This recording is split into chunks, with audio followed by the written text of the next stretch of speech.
নমস্কাৰ বন্ধু welcome to my YouTube channel Assam career update আজি পুনৰ আপোনালোকৰ বহুত ভাল খবৰ হৈছে এডিআৰ 3.0 2026 বৰ্ষৰ যি গ্ৰেড 3 গ্ৰেড 4 লেভেলৰ ভেকেন্সি আহিবলগীয়া আছে তাৰ ক্ষেত্ৰত যেটো সিলেকশন প্ৰসিডিউৰ কি হ'ব হলনি হল নেকি তাৰ ওপৰত ডাঙৰ আপডেট আহি গৈছে সো কেনেকুৱানো সিলেকশন প্ৰসিডিউৰ হ'ব এক্সাম প্যাটাৰ্ন কি হ'ব সিলেবাস কি হ'ব কেতিয়াৰ পৰা আপোনালোকে এপ্লাই সময় ষ্টাৰ্ট হ'ব পাৰে সম্ভাৱনা কেতিয়া আছে লগতে এই সকলোখিনি কথা এই ভিডিঅ' যোগে আলোচনা কৰা হ'ব সো যদি ভিডিঅ'টো ভাল পায় ভিডিঅ' লাইক কৰিব পাৰে লগতে চেনেলটো সাবস্ক্ৰাইব কৰি দিব পাৰে এনেকুৱা ভিডিঅ' সম্পূৰ্ণ পাই থবে আৰু মোৰ WhatsApp চেনেল ভিডিঅ' ডেসক্ৰিপচন দিয়া আছে তাত গৈ ফলোটো কৰি দিব পাৰে তেতিয়া আপোনালোকে ডেইলি জবৰ আপডেট সমূহ পাই থাকিব পাৰিব এডিআৰ 3.0 2026 ৰ কাৰণে ডাঙৰ এটা আপডেট আহি গৈছে গ্ৰেড 3 গ্ৰেড 4 লেভেলৰ ক্ষেত্ৰত সিলেকশন প্ৰসিডিউৰ কি হ'ব এই সকলোখিনি কথা জনাই দিব ভিডিঅ'টো আগবঢ়াৰ আগতে মই আপোনালোকক এটা ভাল খবৰ জনাই দিব বিচাৰিছো যিসকলে এডিআৰ 3.0 কাৰণে প্ৰিপাৰেচন কৰি আছে তেওঁলোকৰ কাৰণে এটা ভাল খবৰ হয় কাৰণ যদি আপোনালোকে এডিআৰ সিলেকশন লাভ কৰিব বিচাৰে তেন্তে পঢ়া-শুনা সমূহ এতিয়াৰ পৰা কৰিব লাগিব তেতিয়া সিলেকশন সমূহ লাভ কৰিব পাৰিব কাৰণ ভেকেন্সি আহিব বুলি অপেক্ষা কৰি থাকিলে আপোনালোকে সিলেকশন সমূহ লাভ কৰিব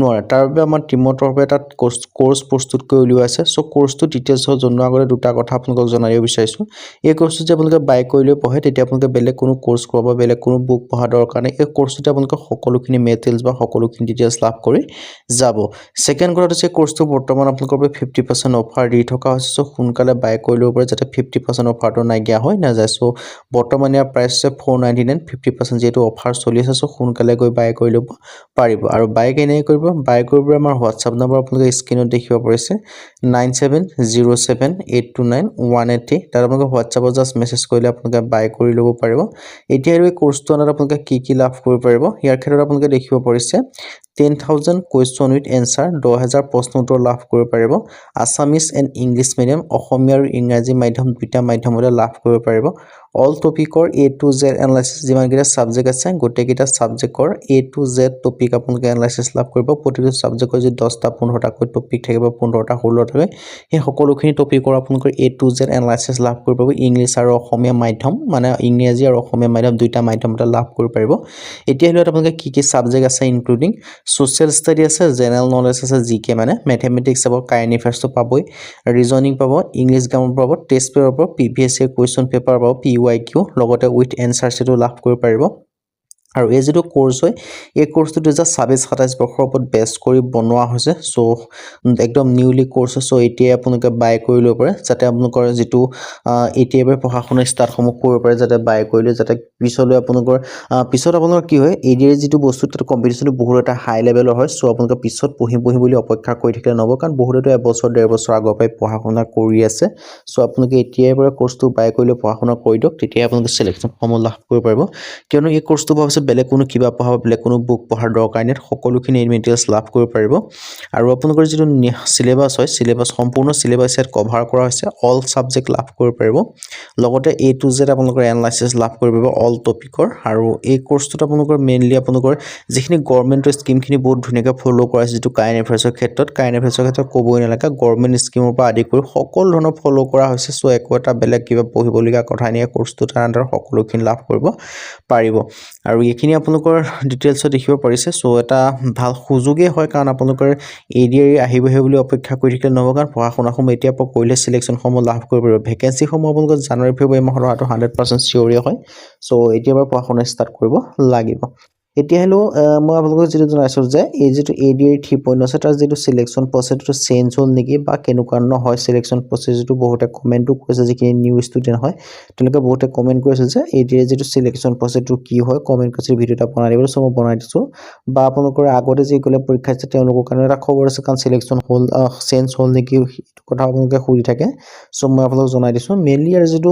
এডিআৰ হয় 3.0 হ'ব বা আগতে যিখিনি এডিআৰ 1.0 দিছিলে তাৰ সিলেকশন প্ৰসেসটো তিনটা পৰ্যায়ত হয় প্ৰথম যেটো পৰ্যায় হৈছে ৰিটেন এক্সাম যেটা পাস কৰিব তাৰ পিছত আপোনালোকৰ ইন্টাৰভিউ কাৰণে মাতিব আপোনালোকৰ এটা ইস্টু হিচাপত মাতিব আৰু সেই ইন্টাৰভিউ যেটা পাস কৰিব তাৰ পিছত আপোনালোকে যেটো স্কিল টেষ্ট বা তাৰ পিছত আপোনালোকে ইন্টাৰভিউ দিয়া না দিয়াৰ পিছত আপোনালোকৰ কি হ'ব তাৰ পিছত হ'ব আপোনালোকৰ যেটো ডকুমেন্টছ ভেৰিফিকেশন আৰু যেটো এপ্লাই কৰাৰ পিছত যেতিয়া আপোনালোকৰ ৰিটেন টেষ্ট দিব, ৰিটেন টেষ্ট পাছ কৰাৰ পিছত ইণ্টাৰভিউ কাৰণে মাতিব।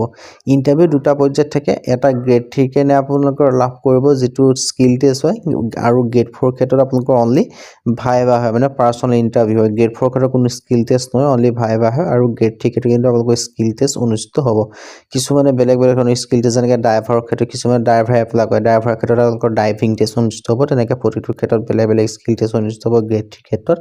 বাকী গ্ৰেড 4 ক্ষেত্ৰত অনলি আপোনালোকৰ ভাইভা সুধিব, ভাইভা মানে পাৰ্চনেল কুৱেশ্যন কিছুমান সুধিব, পাৰ্চনেল যিটো ইণ্টাৰভিউ বুলি কোৱা হয় সেইমতে হ'ব। আৰু ইয়াত আপোনালোকে তেনেকৈ দেখি পাইছে। আৰু ইয়াৰ যিটো মেইন বস্তুটো হৈছে সেইটো হৈছে ৰিটেন এক্সাম, যিটো OMR হৈছে ৰিটেন এক্সাম অনুষ্ঠিত হ'ব যিটো প্ৰথম পৰ্যায়। তাৰ কাৰণে আপোনালোকে কি কৰিব লাগিব, তাৰ কাৰণে আপোনালোকে সম্পূৰ্ণ চিলেবাছ কভাৰ কৰি পঢ়িব লাগিব, যাতে একো এটা টপিক বাদ দিব নোৱাৰিব বা একো এটা টপিকৰ পৰা কুৱেশ্যন এনচাৰ এটাও এৰিব নোৱাৰিব। আৰু ইংৰাজী কিছুমান এনেকুৱা টপিক আছে যিবোৰ টপিকৰ পৰা আপোনালোকৰ কুৱেশ্যন 100% চিয়'ৰ আহিব পৰা এনেকুৱা কুৱেশ্যন কিছুমান থাকে। সেই তেনেকুৱা ধৰণৰ কুৱেশ্যন বা আপোনালোকৰ তেনেকুৱা ধৰণৰ টপিক কিছুমান আপোনালোকৰ ভিত্তি কৰিয়ে আমাৰ যিটো কোৰ্চ হয় সেই কোৰ্চটো প্ৰস্তুত কৰি লৈছে আমাৰ টীমে, যাতে সেই আপোনালোকে পঢ়ি পেলাই আপোনালোকে চিলেকশ্যনসমূহ লাভ কৰিব পাৰে।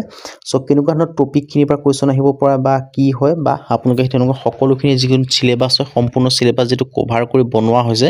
চ' আমাৰ কোৰ্চটো আপোনালোকে বাই কৰি ল'ব পাৰে। বাই কৰি যদি পঢ়ে, বেলেগ কোনো কিবা বুক পঢ়া, বেলেগ কোনো আপোনালোকৰ কোৰ্চ কৰা দৰকাৰ নাথাকে, কাৰণ এই কোৰ্চটোতে আপোনালোকে সকলোখিনি লাভ কৰিব পাৰিব। ইংলিছ গ্ৰামাৰৰ পৰা আদি কৰি, মেথছৰ পৰা আদি কৰি, ৰিজনিঙৰ পৰা আদি কৰি, আপোনালোকে GK GSৰ পৰা, কাৰেণ্ট এফেয়াৰ্ছৰ পৰা আদি কৰি, আৰু আপোনালোকৰ মক টেষ্টৰ কাৰণে টেষ্ট পেপাৰো লাভ কৰিব। লগতে আপোনালোকে PVSC কুৱেশ্যন পেপাৰৰ লগতে এনচাৰ শ্বীটো লাভ কৰিব পাৰিব। চ' সকলোখিনি আপোনালোকে লাভ কৰিব পাৰিব। চ' যদি আপোনালোকে এতিয়ালৈকে বাই কৰে আপোনালোকে বাই কৰি লওক। অফাৰটো 50% যিটো অফাৰ হয় সেইটো আপোনালোকৰ লিমিটেড টাইমৰ কাৰণে হয়।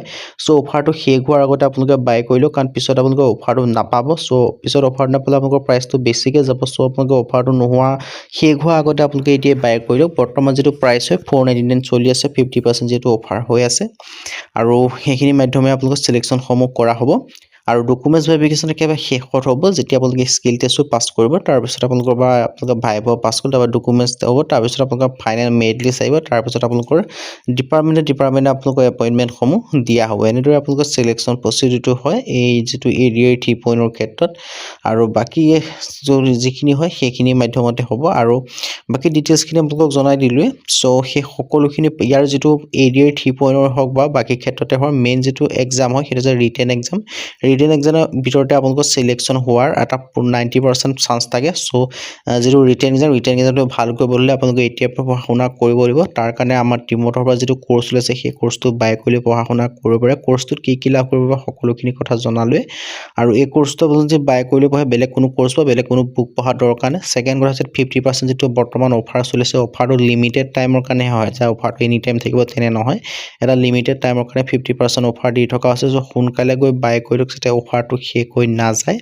আৰু বৰ্তমান যিটো প্ৰাইচ হয় অফাৰটো সৈতে 499 হয়। চ' 499 দি পেলাই আপোনালোকে বাই কৰি ল'ব পাৰে। পিছলৈ কিন্তু এই অফাৰটো নাথাকিব। চ' সোনকালে আপোনালোকে বাই কৰি ল'ব পাৰে। আৰু বাই কৰিবলৈ আমাৰ হোৱাটছআপ নম্বৰ স্ক্ৰীনত দেখিব পাৰিছে 9707829183। তাত আপোনালোকে হোৱাটছআপত জাষ্ট মেছেজ কৰিলে আপোনালোকে বাই কৰি ল'ব পাৰিব। আৰু মই ডিটেইলছত আপোনালোকক জনাই দিলোঁৱে। চ' আপোনালোকৰ বাবে এটা সুযোগ হয়, এটা অপৰচুনিটি হয়, যিসকলে আপোনালোকে ADR কাৰণে প্ৰিপেৰেশ্যন কৰি আছে। পঢ়া শুনাসমূহ এতিয়াৰ পৰা কৰিলেহে আপোনালোকে চিলেকশ্যনসমূহ লাভ কৰিব পাৰিব। আজিৰ ভিডিঅ' যদি লাইক কৰিব